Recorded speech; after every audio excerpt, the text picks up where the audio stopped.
안녕하세요, 여러분. 저는 DC에서 어학연수를 마치고 시카고로 인턴을 하기 위해서 넘어온 주디입니다.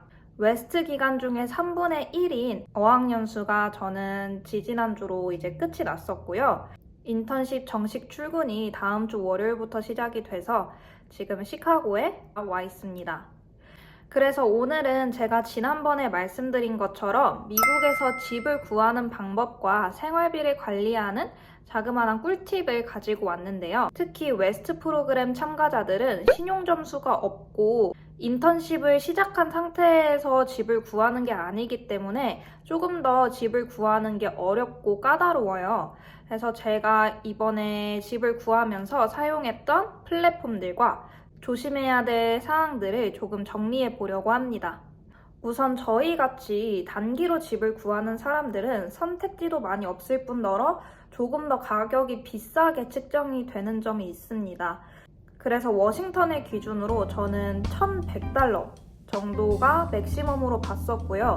이번에 시카고로 넘어오면서는 아무래도 혼자 사는 곳이다 보니까 조금 더 동네가 안전한 곳들을 위주로 찾아봐서 맥시멈을 1,300, 1,400 정도로 높여서 잡았습니다.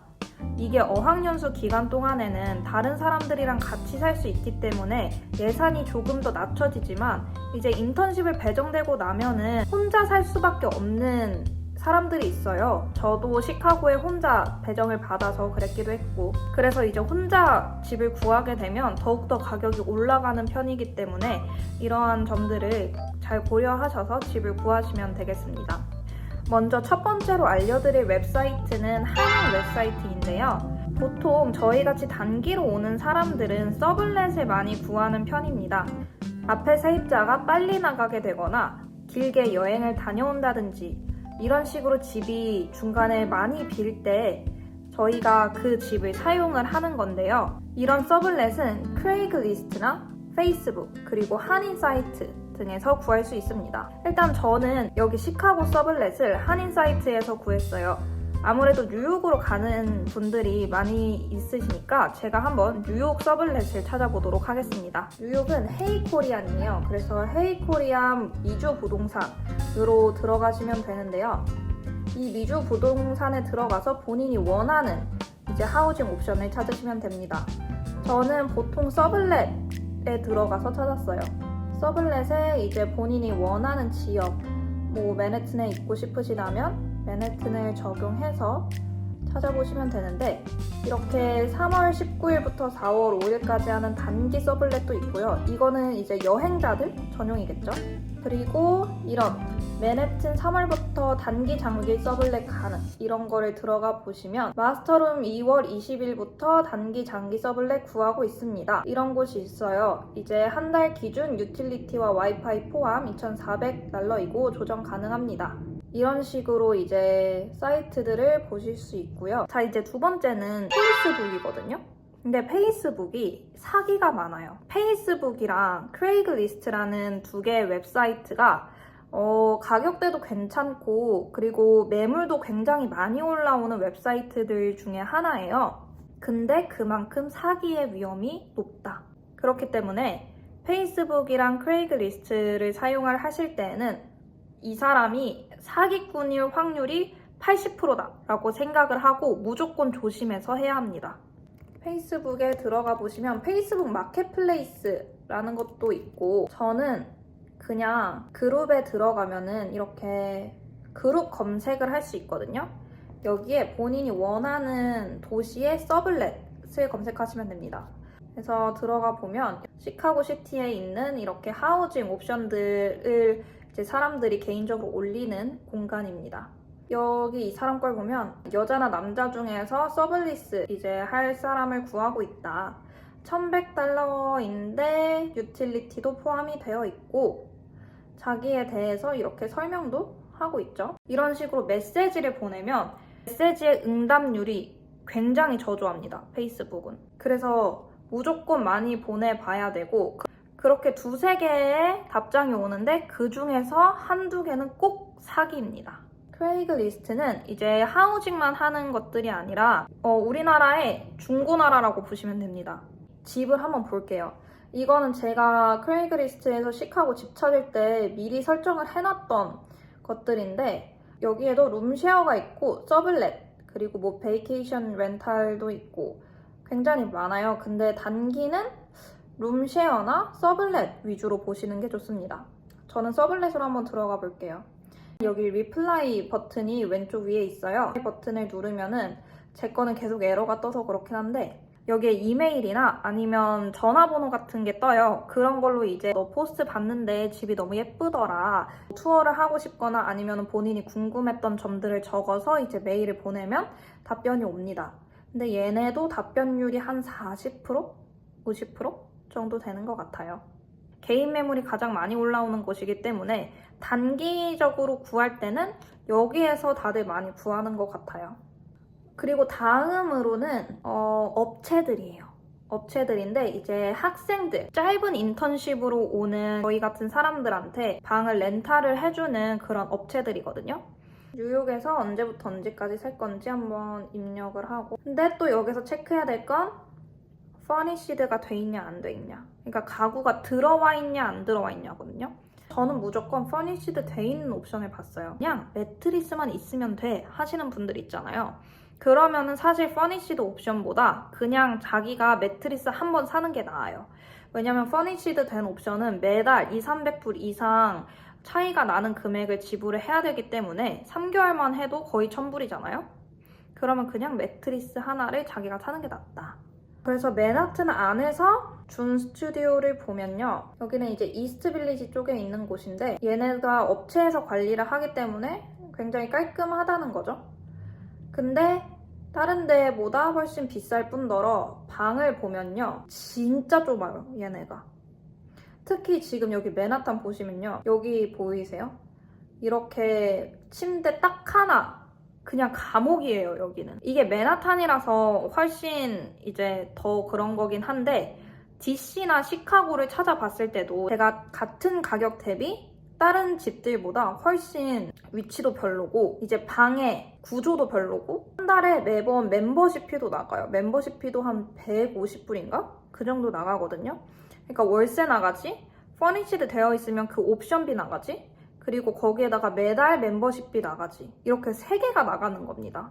그러니까 중간에 떼먹는 돈이 너무 많아서 그럴 바엔 내가 더 고생하고 그냥 차라리 내가 찾겠다 합니다. 그리고 다음으로는 아파트먼트닷컴이나 진로우 같은 우리나라 직방 같은 사이트들이 있어요. 거기는 이제 부동산 업체들도 같이 올리는 곳이고 그리고 개인들도 이제 목록을 올리는 것이기 때문에 여기도 매물은 상당히 많습니다. 하지만 저희 같은 단기 참가자들이 쓰기에는 거의 리스가 최소 1년부터 시작하는 곳들이 많고요. 거의 다 가구들이 안 들어와 있는 옵션이기 때문에 여기에서 퍼니시드 된 곳을 찾기는 굉장히 어렵습니다. 여기는 이제 DC거든요. 이제 DC에서 내가 원하는 만약에 원베드랑 스튜디오를 본다고 칠게요. 그러면 여기에서 하우스 타입 정할 수 있고 이런 데를 들어가 보면 이제 여기도 업체예요. 블루그라운드라는 준이랑 비슷한 데거든요. 에어비앤비 같은 곳인데 장기로 빌려주는 그런 곳이다 라고 생각을 하시면 됩니다. 근데 얘네가 비싸요. 업체에서 같이 하는 데이기 때문에 아파트먼트닷컴에서는 사실 저는 괜찮은 매물들을 한 번도 못 찾아서 여기서 찾으신 분이 있긴 할 거예요. 그래서 아예 배제하기보다는 정말 너무 안 구해질 때 그래도 한 번씩 들여다보면 좋은 그런 사이트? 제가 DC에 살 때 구했던 그 집은 여기에서도 되게 많이 찾아서 봤었는데 일단 시카고로 한번 다시 볼게요. 시카고 4월 1일부터 들어가는 거 1,400달러까지 만약에 본다고 하면은 여기는 이제 룸을 할 건지 아니면은 유닛 전체를 빌릴 건지를 정할 수 있어요. 회사가 링컨 스퀘어 근처니까 링컨 스퀘어 주변을 한번 볼게요. 3월 18일부터 가능한 룸 보면은 제가 이미 하트를 눌러놨죠? 여기도 솔직히 에어비앤비랑 시스템은 똑같아요. 근데 다른 점은 에어비앤비보단 장기, 최소 한 달 단위로 이제 사람들을 구하고요. 그리고 에어비앤비는 사이트에서 결제를 하지만 여기는 그냥 집주인과 결제를 합니다. 그렇기 때문에 여기도 사기의 위험이 아예 없는 거는 아니에요. 마지막으로 홈스테이를 한번 볼게요. 어학원에서 홈스테이를 연결해준 사람들이랑 직접 홈스테이를 찾아서 들어간 사람들을 봤거든요. 근데 어학원은 저희가 고를 수가 없어요. 어학원은 그냥 나 홈스테이 하는 거 매칭 시켜줘 하면은 걔네가 그냥 알아서 매칭을 시켜준 다음에 그냥 내가 미국에 가서 처음으로 만나는 거고, 여기 이제 홈스테이를 따로 찾는다면은 내가 어떤 집, 어떤 위치에서 어떤 사람들이랑 같이 살지를 보고 결정을 할 수 있는 거잖아요. 그래서 저는 홈스테이를 구하더라도 이런 식으로 한번 본인이 찾아보고 하시는 걸 좀 추천드려요. 저도 이제 이 방의 계약이 끝나면은 이제 다음으로 넘어가는 집은 홈스테이인데요. 제가 그 집을 구한 사이트는 홈스테이 베이라는 곳이거든요. 사실 여기보다는 홈스테이닷컴이라는 데가 조금 더 매물도 많고 큰 사이트긴 해요. 자, 홈스테이닷컴은 매물이 그래도 좀 있죠. 근데 약간 비싸요. 홈스테이 치고. 여기는 한 달에 2,000불. 여기에 이제 그 호스트의 그 정보가 나오는데 싱글 메일이고 뭐 어떤 사람이다 이렇게 나와요. 이런 경우에는 홈스테이라기보다는 거의 뭐 집 쉐어에 가깝거든요. 어쨌든 그렇습니다. 제가 구한 데는 이 사이트고요. 여기 한번 들어가 볼게요. 여기도 이제 홈스테이 호스트의 뭐 인사말 이렇게 나와 있고요. 자기네들이 얼마나 많이 호스팅을 했는지 이런 거랑 여기에 투베드룸이 있고 4주 전에 미리 나갈 거면 얘기해줘야 되고. 근데 홈스테이 베이의 좀 안 좋은 점은 제가 방을 볼 수가 없어요. 여기 사진이 안 나와 있는 곳들이 너무 많거든요. 어떤 사람인지 잘 모르잖아요. 직접 만나지 않으면. 그래서 홈스테이 베이로 이제 연락을 한 다음에 가능하시다면 뭐 페이스타임이나 뭐 왓츠 앱을 통해서 미리 전화를 해본다든지 비디오 투어를 해본다든지 아니면 여건이 되신다면 미리 인퍼슨 투어를 해보시는 걸 추천드립니다. 정말 업체에서 하는 플랫폼 말고 이렇게 개인으로 하는 뭐 홈스테이 같은 것들도 그렇고 페이스북, 크레이글리스트 그리고 한인 사이트들도 다 개인으로 하는 거잖아요. 그렇기 때문에 그 사람들한테 계좌 이체를 해주거나 캐시로 이제 지급을 해야 되는 건데 거기에서 사기가 발생할 확률이 정말 많아요. 웨스트 참가자분들 중에도 사기 당한 분들이 여럿 있다고 들었고 인퍼슨 투어도 안 했는데 갑자기 보증금을 내라고 한다. 그런 거 절대 걸으셔야 됩니다. 그리고 투어 해야 되는데 돈 내라고 하는 곳들, 너 그럼 오기 전에 어플리케이션 폼을 작성해야 돼. 근데 이 어플리케이션 폼이 $170야. 이런 애들이 있어요. 이런 애들 다 거르세요. 얘네가 우리한테 어플리케이션 폼을 미리 요구할 이유도 없고 내가 계약을 하는 것도 아닌데 크레딧 스코어를 먼저 내가 보여줘야 될 의무도 없어요. 저는 사실 그냥 집에 들어가고 나서 집 확인하고 돈을 주는 거를 권장하는 편이긴 한데요. 좀 그래도 보증금을 미리 내는 곳들이 많기는 하더라고요.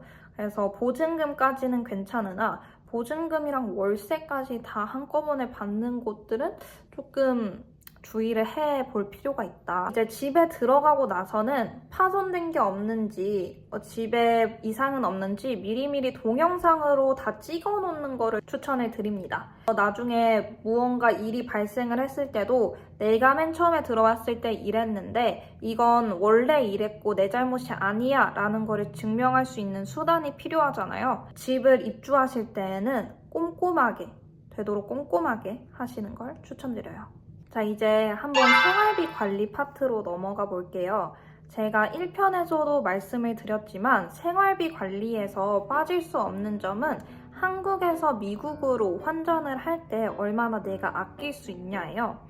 이제 아무리 적어도 저는 월세를 포함해서 한 달에 2,000불 넘게 한국에서 미국으로 송금을 하기 때문에 환율 차이가 크면 클수록 조금 손해가 많이 커지는 편인데요. 아무리 적은 돈이라도 이제 환율 따라서 이렇게 달라지는 게 너무 아깝잖아요. 모인이 너무 좋은 게 환율이 실시간으로 업데이트가 되니까 정말 눈치를 보다가 한번 뚝 떨어졌을 때가 있었거든요. 1,316원으로 뚝 떨어졌을 때가 있어요. 그때 타이밍을 잘 맞춰서 잡으면은 진짜 한 2, 3만 원은 그날 벌 수 있는 거거든요. 실시간 환율을 저는 잘 많이 활용을 하는 편이고, 이제 제 더보기란에 들어가시면은 친구 추천 코드가 있어요. 이 친구 추천 코드를 입력을 하고 가입을 하시면 쿠폰이 발행이 되는데요. 수수료 할인 혜택을 제공받지 못하는 분들도 이런 쿠폰들을 쏠쏠히 사용을 하실 수 있으니까요. 더보기란 잘 체크를 한번 해주시길 바랍니다. 그리고 한번 제가 본인 인증 때문에 문제가 됐었던 적이 한 번 있었는데, 그때 주말이었었거든요. 근데 모인이 주말에도 고객센터를 운영을 하는 거예요. 그래서 그때 주말인데도 빠르게 일을 처리하고 해결했던 경험이 있습니다. 그래서 모인이 혜택 부분에서도 굉장히 좋지만 이런 서비스적인 부분에서도 정말 좋은 송금 어플이기 때문에 만약에 여러분들이 해외에 거주를 하신다면 한국에서 미국으로 송금할 때 모인을 쓰시는 거를 정말 많이 추천드리는 편이에요. 한국에서 미국으로 이제 돈을 보내고 나면은 미국 내에서도 생활비 관리를 해야 되잖아요. 저는 그때 엑셀 말고 넘버즈라는 어플을 사용을 했거든요. 애플에 있는 애플 전용 앱이에요. 저는 아이폰이랑 맥북, 아이패드 이렇게 다 애플 제품을 사용하기 때문에 저는 그 부분이 편해서 이 넘버즈라는 거를 사용을 하고 있는데 템플릿을 다운받아서 사용을 하고 있습니다. 근데 이게 엑셀이랑 다른 점은 없어요. 거의 비슷한데 호환이 잘 돼서 이거를 쓰고 있습니다. 이런 템플릿들은 그냥 구글에 쳐서 다양하게 나와요. 이런 다양한 템플릿 중에 자기가 원하는 템플릿을 써서 넣을 수 있습니다. 저는 이제 쓸 때마다 얼마인지 기록을 해놓으려고 이제 마트에서 장을 보고 나면은 그냥 핸드폰을 바로 켜요. 그리고 넘버즈에 들어가서 내가 얼마를 썼는지 바로 기록을 하는 편입니다. 뭐 여행을 갈 때나 이제 친구들이랑 다 같이 모아서 공금을 사용을 할 때에는 구글 스프레드시트 하나를 펴서 정산 게시판을 만들었거든요. 그러면 거기에서 내가 얼마를 썼고 얼마를 누구랑 나눴는지 등등을 표기를 할 수 있어서 그거는 다 같이 수정을 할 수 있는 곳이기 때문에 이제 구글 스프레드시트를 많이 활용을 해봤었습니다. 오늘은 제가 집을 구하는 방법이랑 생활비를 관리할 때 제가 사용했던 어플들을 조금 알려드렸는데요. 사실 초기 정착 생활이 가장 힘들잖아요. 도움을 얻을 것도 없고 소스도 많이 없고 소스가 많다고 해도 내가 직접 구하는 거는 다르니까 그런 점들이 저도 굉장히 힘들었는데 제가 드린 정보로 조금이나마 마음의 짐을 덜으셨으면 좋겠습니다. 혹시 하우징을 구할 때 힘드시거나 하시는 부분이 있으면 댓글로 언제든지 남겨주세요. 오늘도 긴 영상 끝까지 시청해주셔서 감사합니다. 다음 편에도 유용하고 재미있는 정보로 가지고 올게요.